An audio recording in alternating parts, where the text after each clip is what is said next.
টিএমসির গুন্ডা বাহিনী এসে আমার এই ঘর দর তোমাকে ভেঙে দিয়েছে। দর্শক, একেবারে সেই দৃশ্য দেখার মতন। বিধানসভা ভোটের আগে আবার উত্তপ্ত পরিস্থিতি ভাঙড়ে। সেই ভাঙড়ে একেবারে কী হতে চলেছে, রাস্তার গায়ে দোকান, আইএসএফ কর্মীদের একেবারে ভাঙচুর, তৃণমূলের বিরুদ্ধে অভিযোগ, সেইটা নিয়ে একেবারে গ্রাউন্ড রিপোর্টে আমরা সরাসরি চলে আসলাম। আর সেখানকার সাধারণ মানুষ এবং মহিলারা কি বলছে আপনাদের শোনাবো।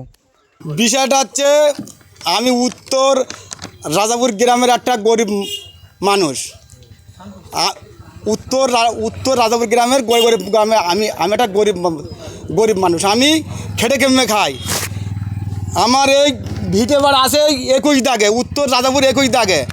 এই যে তার কাগজ আছে, রাস্তা 81 শতক, জেলা পরিষদ 81 শতক জায়গা, সরকারের নকশা, রাস্তার নকশা। তারপরে আমার ওই রাস্তার ওপিটি আছে 27 দাগের জায়গা। তারপরে টিএমসি এই আজ 15 বছর উঠে একাধিক আমার এই ওর উপরে হামলা, কখনো গাঁইটা দিয়ে হামলা করে, কখনো জিসিবি দিয়ে হামলা করে।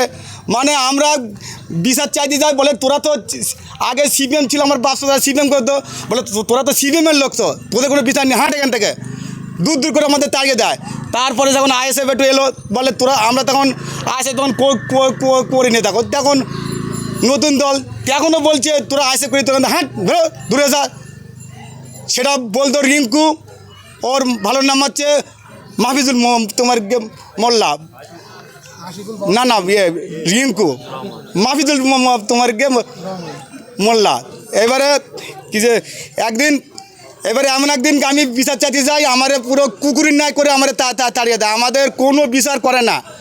তারপরে এবারে এখন কী হয়েছে, আমরা এখন 23 তারিখ বুধবার আমরা মাঠে চাষবাস করে খাই, বউ বাচ্চা নিয়ে। আমি তো দেখতে পাইনি, এই তার প্রতিবন্ধী কার্ড আছে 100%, আমি অন্ধ, এই তার প্রতিবন্ধী কার্ড আছে। এবার আমি বেলা 12 নাগাদ খবর পাচ্ছি, বলে তোর ওখানে জিসিবি চলছে। আমি বলি কেন? বলে তোর ওখানে ভাঙচুর চলছে ঘর ধরে। আমি বলি কেন? আমার জায়গায়, আমার ঘরে এসে এই যে পিসে আমরা দাঁড়িয়ে আছি, আমারই জায়গার 2 থেকে 3 ফুট জায়গায় এই কোনাটা পিসে আছে, আমাদের সংক্ষেপ জায়গা, আমাদের সেইভাবে ছেড়ে আমাদের ঘর করা নেই, কিন্তু রাস্তাও আমাদের ঘর নেই। ঠিক আছে, সরকারের যদি প্রশাসনের তরফ থেকে এবার তারপরে ভাঙচুরি পরে, এবার এখানে পঞ্চায়েতের, আমাদের পঞ্চায়েতের কাছে জালুম, পঞ্চায়েত বলেছে, আমি বলি এবার কেরা ভেঙেছে, এবার হ্যাঁ, এবারে ব্যক্তিগত আজান জিসিবির সঙ্গে ছিল, সেই তিনি থেকে ভেঙেছে, তারকে ধরল। আজান হচ্ছে টিএমসির গুন্ডা, আজান হচ্ছে টিএমসির গুন্ডা, 142 নম্বর বুথের ছেলে গুন্ডা, আমাদের এটা 135 নম্বর বুথ। এবার আমি গিয়ে মোটামুটি আজানে ধরলুম, বলে আজান তুই আমার ঘরের জিসিবি চালালি কেন? বলে আমি চালাই না, পিন্টু চালাতে বলেছে। আমি বলি চল পিন্টুর কাছে চল।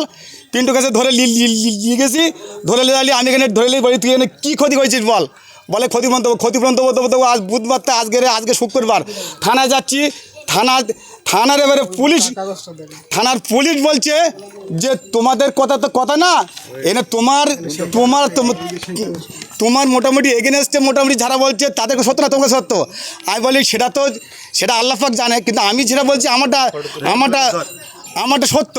তো এবারে বলে এখন শোনো, এখন মোটামুটি সুশান্ত, সিরাজুল আর হাফিজুল 3 জনা লিখিত এখানে ড্রেনেজ ইঞ্জিনি সই দিয়েছে। ড্রেন হচ্ছে শানপুকুরে বুতি, এখান থেকে 1000 ফুট দূরে, সেই সারা লোকের গ্রামের ভাইদের কাছ থেকে সই নিয়ে মাছ মিশন তৈরি করে ওই ড্রেনের নাকি আমরা নাকি বাধা, কিন্তু ওই ড্রেনে এখানে ব্যক্তিগত আক্রমণ করেছে। ব্যক্তিগত আক্রমণের করার বিষয় এটা জিনিসটা আমাদের কলম ফেটে গেছে, দেয়াল ফেটে গেছে, ক্ষতিগত হয়েছে বলে এখন বলতেছে ওই এবারে মাস পিটিশন তৈরি করেছে, মাস পিটিশন। হ্যাঁ, এইবারে তোমাকে মাস পিটিশন করেছে। মাস পিটিশন করলি, আমি বলি স্যার মাস পিটিশন কী করবে? মাস পিটিশন 3টে পঞ্চায়েত সব মাধ্যমিকের নিচে, 3টে পঞ্চায়েত মাধ্যমিক, ওরা তো লেখাপড়া না জানলে সে কি অন্ধ, তো কি কি তো বিষয়টা হচ্ছে কি আপনার ঘর ভেঙে দিয়েছে এটাই তো? ঘর আমার ঘর ভেঙে দিয়েছে এবং আমি থানায় গিয়েও মোটামুটি আমি পুলিশ এসে এতে এসেছিল মানে পুলিশ শিশু বিচার পুলিশ এসে কই ইনকোয়ারি কাজটা সেই ব্যবস্থা এই যে আমার কাছে। দে ওইটা দে তো এই যে পুলিশের ইনফরমেশন হ্যাঁ পুলিশের ইনকোয়ারি কাগজ এসেছিলো এবার ইনকোয়ারি করার পরে ওখানে টিএমসির নেতাকে চাপে পুলিশ কোনো কাজ করতে পারলো না। পুলিশ সত্যিকারই ভালো শিক্ষিত লোক ভালো, ওরা কিন্তু কাজ করতে চেয়েছিলো কিন্তু ওরা ওদের কাজ করতে দেয়নি নেতারা। না দেওয়ার কারণে আমরা বিচার পাই না। বলে ওরা 3টে পঞ্চায়েত এবং প্রধান শহীদ আছে তোমার বিরুদ্ধে কী আছে? আমি বলি আমার বিরুদ্ধে আমি তো লিখিত দরখাস্ত দিয়ে মানে কাজ না থাম আমি বলি তো আমার বিরুদ্ধে কে আমার সই দেবে? বলে তুমি অন্তত কিছু আনো। আমি বলি স্যার কিছু নেই আমার তো। বলে তাহলে তুমি অন্তত মিডিয়াটা করো। তারপর ওই পুলিশ বলার পরে এই মিডিয়া আমি ওই গ্রামের ভাইদের এসে আইএসএফের সাথে আমি যোগাযোগ করলাম যে ভাই আমার একটু মিডিয়াটা এনে দে, আমার সব তসরু করেছে, ঘর তো ভেঙেছে, আমি যেন ক্ষতিপূরণ পাই। মনিরুল মোল্লা। 30 তারিখে আমি কাজে বেরিয়ে যাই, আমি কমপ্লেক্সে কাজ করি। কাজে বেরিয়ে গেছি, হঠাৎ 12টার দিকে খবর যাচ্ছে, আমার বাড়ি থেকে ফোন যাচ্ছে যে জিপিসি এসে ঘর দর সব ভেঙে দিচ্ছে। আমি তো সব জানিনি, ভাঙার আগতমন্দি আমি টিএমসি দল করে এসেছি, ঠিক আছে। তাতে এই শাসকের আমলে আমার ঘর রক্ষে হয়েছে, ঠিক আছে। তারপর আমরা ব্যক্তিগত আক্রমে তোমার কাছে আমার এইসব ভেঙে দিয়েছে। ব্যক্তিগত আক্রমণটা করলো? তার নাম হচ্ছে আজান। আজান কি তৃণমূল করে? হ্যাঁ, তৃণমূল করে। তো আজানের সাথে কি কোনো ব্যক্তিগত শত্রুতা আছে? হ্যাঁ, বাচ্চার সাথে? ব্যক্তিগত শত্রুতা মানে আমরা দুর্বল লোক, ঠিক আছে। আমরা দুর্বল লোক বলে আমাদের উপরে জুলুম করে, আর তা ওর কোনো কাজ কাম কিছু করে না, ওর ওই সব করে ও খায়। ওর কোনো আমাদের খেটে খাওয়া হচ্ছে না। আর ও না খেটে ও বড় তোর বাজারে মাছ কেনে, ছোটো চিংড়ি মাছ আনলে এই ছোটো চিংড়ি মাছ নিয়েছো কেন? বড় আনতে পারো না? অথচ তার ভেঙেছে যখন আপনাদের জানিয়েছে না, কোনো জানানো হয়নি, কোনো জানানো বা কোনো নোটিশ আমাদের কাছে দেয়নি। কি নাম আপনার? আমার নাম শফিকুল মোল্লা।